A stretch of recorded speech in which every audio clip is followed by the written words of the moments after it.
Okay guys, here we are, May 30th, 2025. We're gonna head down to Area 13, launch in Area 11 at Point Defiance, run down to 13 and fish. For lingcod is the priority, and then we'll do salmon after that. There's gonna be an opener in Area 11 on June 4, I believe, for salmon. I believe is the day, Wednesday. I wanted to take a second and talk about something I thought about yesterday. We just got back from Nia Bay this last weekend, Friday, Saturday, and Sunday for halibut and bottom fish. And I went into a local store in the Tacoma area to pick up some terminal tackle for today, just to try some different things for lingcod. And I saw on the rack for the salmon rods a Puget Pounder 8-foot jig rod, and it made me think. And then I remember some videos that I watched this last off season, like in December, January, of people giving tutorials about jigging using like 7-foot rods, 6-foot rods. And the main reason was so you don't get your line wrapped around the end of your rod when you're jigging. And I thought about that, and there were some people in the store that were talking about what pound test braid to use for jigging, what pound test for salmon, what pound test braid to use for halibut. And so over about the last 25 years at Point Defiance, I probably put the boat in the water, I mean, at least 60 times, and sometimes it's been upwards of 100, but at least 60 times. And I just went to 30 last year, and I use 20 most of the time for jigging. 20-pound braid. I like a hot color, like a bright, any color bright, yellow or blue or whatever. But I've heard people say, so it doesn't dig into my spool, so I use heavier line, or so if I get hit by a troller, or if I hook a big fish, or whatever it is. I'll tell you that the rod has a lot to do with that, and obviously how you leverage that. So not that my way is better than anybody else's, just my opinion. I use a 9.5-foot rod by Okuma, and it's the 4 to 16 ounce weight capacity, and 9.5 feet. Well, because I fish by myself, 98% of the time, and I net my own fish. Netting is not a problem because I use a 4-foot handle net with a 4-foot hoop. It's 4 feet wide and it's 4 feet deep on the back, and it's an aluminum frame hollow handle, and it weighs like a pound.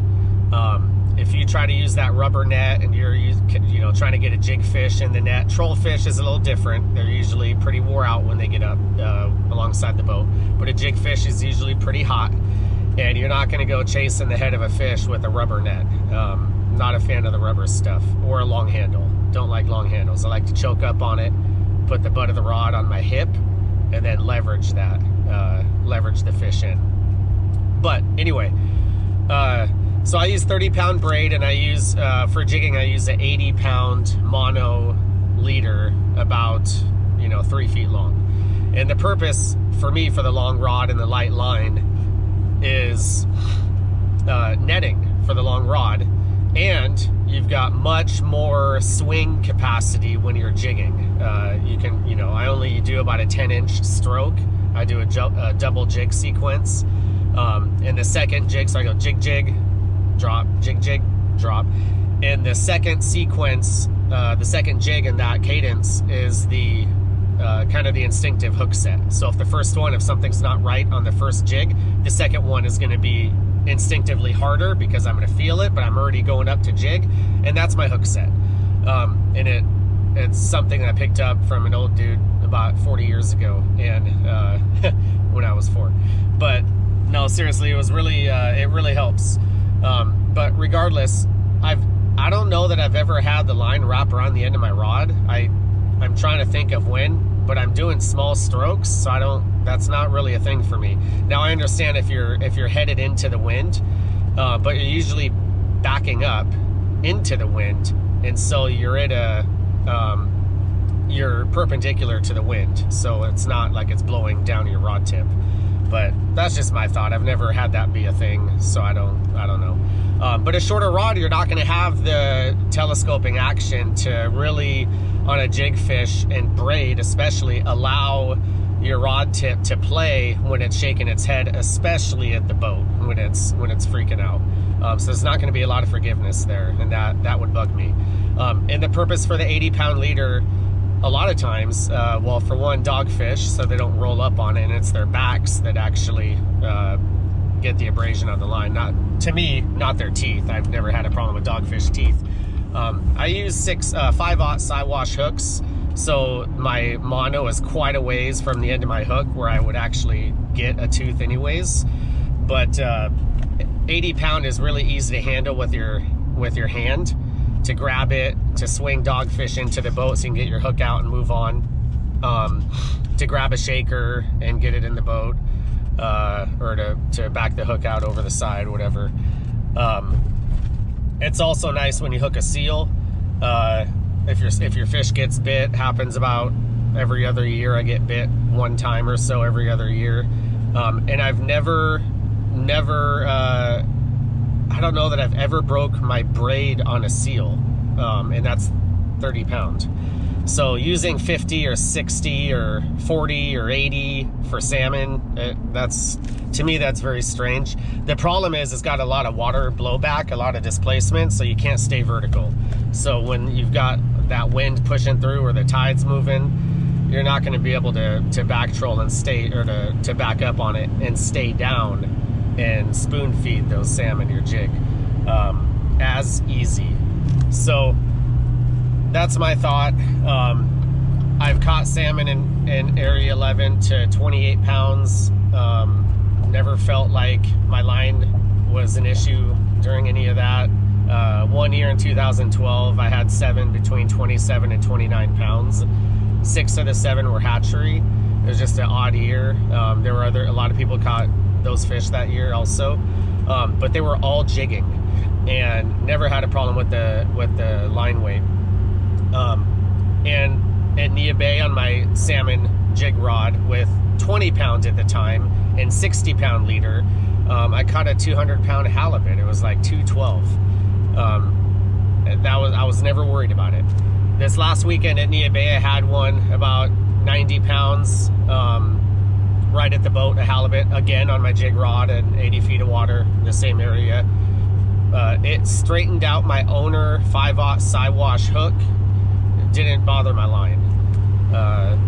So then that's kind of what got me when someone told me people don't use less than 80 pound for halibut. I've caught a lot of halibut in a lot of areas.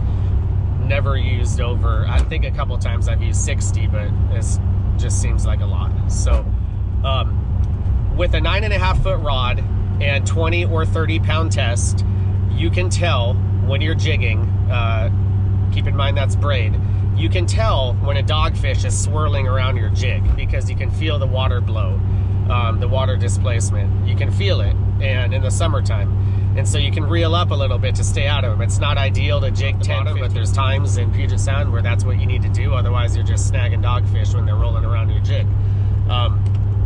When one of my 2 hooks is out of whack, it gets wrapped around my line or something, I can feel it because it's not falling right. And during the cadence, you can tell something's wrong. It's much more sensitive. You can tell what's happening. You're in tune with your presentation. And it falls a lot quicker with lighter line too. Your jig will, when you stroke it up, it'll fall a lot quicker because there's less drag going down. And then for trolling, I like 25-pound mono on the battle glass rods. There's a ton of good rods out there. Pick your poison, but my jig rods, obviously it's the graphite, but the battle glass rod. 9-footer, I think it's 1 to 4 ounce, but regardless, I like 25-pound mono on that. And there's times, in the ocean when you want to go down 230 feet with a plug or whatever, yeah, the mono's going to have blowback. And some of those times I just grab my jig rod that I use in the bay for salmon. In the ocean, I use the same exact setup, the same dart, the same everything for sea bass, and I always have it with me, so I'll just put a plug on it if I feel like I need to get deeper and stay a little bit more vertical trolling. But 25 pound, I've never really had a problem with it. Doesn't seem too light, doesn't seem too heavy. But other than that, that's my thought on that. Maybe you guys have a different opinion. If you do, I'd like to hear it. Nothing's wrong, for sure. Those are just my opinions on it. It's what I'm comfortable with.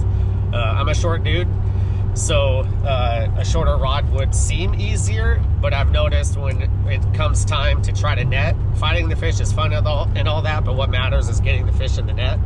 And when it comes to net the fish, obviously the longer the rod, when you stop reeling at a certain point, you've got the top of that rod is kind of that, you got that fulcrum at the bottom, and the top of the rod is that pivot point. So using a 3-foot jig leader helps with that also, to kind of get him close to the boat and get him in the net. So when you're jigging, they usually give you a shot to get him in the net pretty quick. And if you miss them or they're not ready, don't stab at them. But if they're not ready, then they're usually going to wake up. So today we have a high tide at 7:30 in area 13. I'm looking to have a lingcod in the boat by 7:40.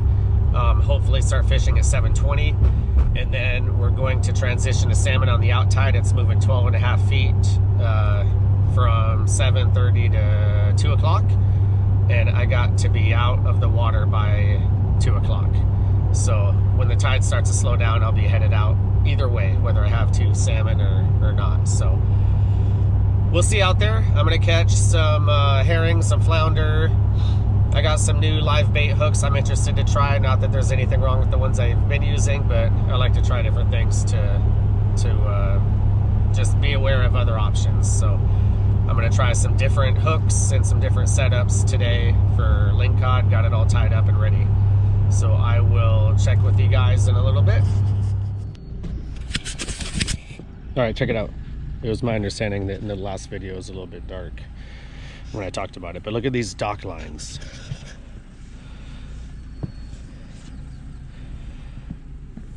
They stretch, like I said, to about 10 feet or so, and they snug up to like 5.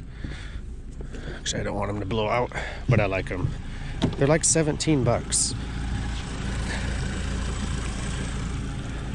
And they just, they work really nice.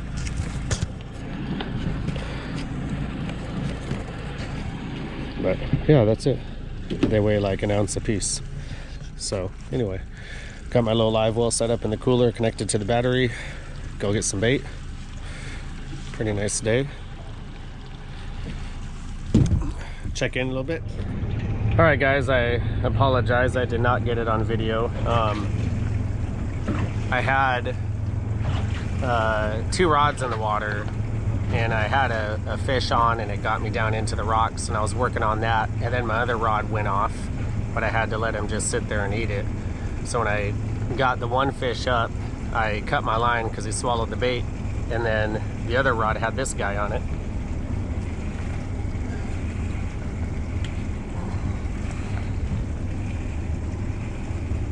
So not bad. He's not the biggest. He's 31.5 inches, but he'll do.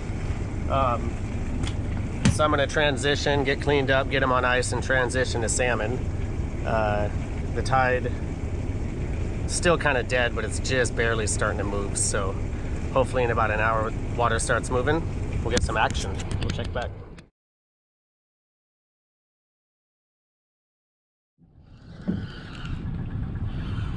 All right, guys, not sure what's going on here, but I hooked something. That's a salmon. Hooked him in the side of the head.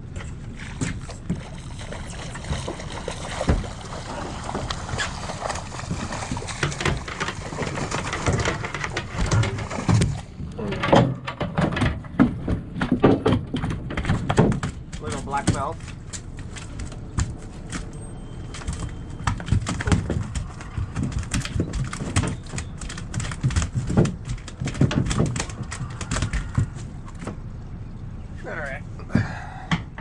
bonk-a-donk on him here.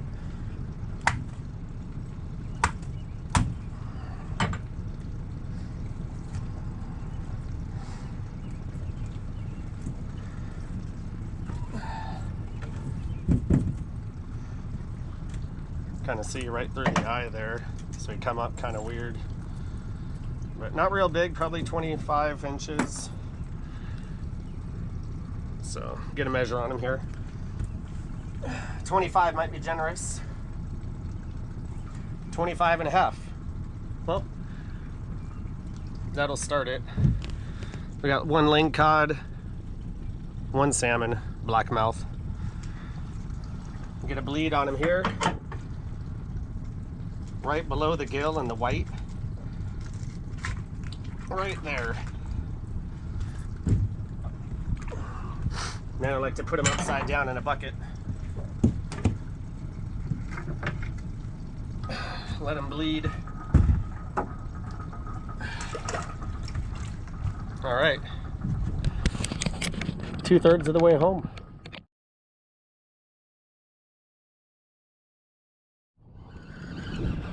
All right, just put back down. This one is significantly bigger. Saw him grab it, which is pretty cool. Get a look at him here. He's probably gonna jump.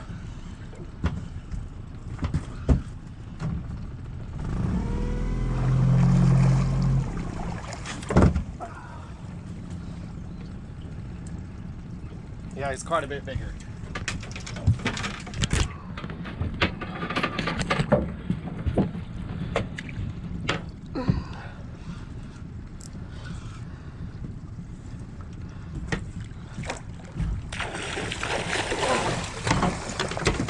There we go.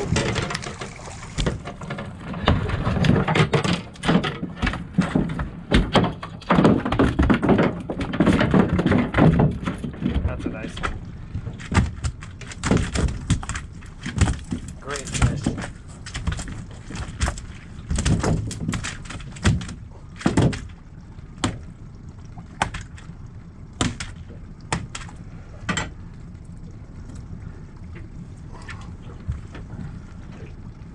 So this one is 30 inches.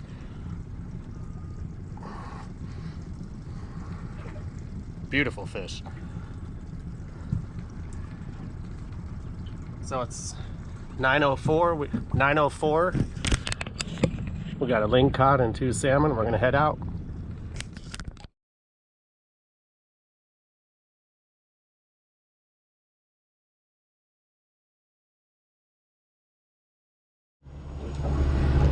Okay, so headed out. It is 9:25. Got the lingcod gilled and the which is funny. The lingcod caught him at 7:50. It's currently 9:26, and I bled him like I showed you, and I put him in the kill bag on ice down here, and I put him on ice, and when I'll put it, you'll see right before this clip, there's a picture of the 2 salmon and the lingcod. He was flipping, like not awake, but he was still kicking around. Lingcod, halibut, they take a lot to actually kick off. But anyway, found a spot jigging for salmon. I trolled first with the sole intention of finding fish on a particular line that I troll, kind of shallow water, about 80 feet, and was able to locate fish during my troll, which was more of a scout situation, really more than anything. And then I went back and jigged it, and it's about it was about an hour and a half after the high tide, so it was the beginning of the out, and they were laying in one spot, and it was 120 feet of water coming up a slope to about 90, and because the tide is going to the north and I was drifting to the north, and the slope comes up as you drift to the north, the bait was getting kind of washed up right there. So I saw both fish that bit, and I saw like 2 others that didn't bite. So anyway, pretty successful. You know, it's the end of May, so it's the time regardless, but lingcod is still super strong. I think I only fished for 20 minutes, but it seems pretty standard. So a lot of fun. Gonna go home and clean the fish up and rotate out the Nia Bay halibut from Sundays. So get those out of the fridge and get them chamber sealed and into the freezer. So anyway, I'll catch up with you in a little bit, and thanks for watching.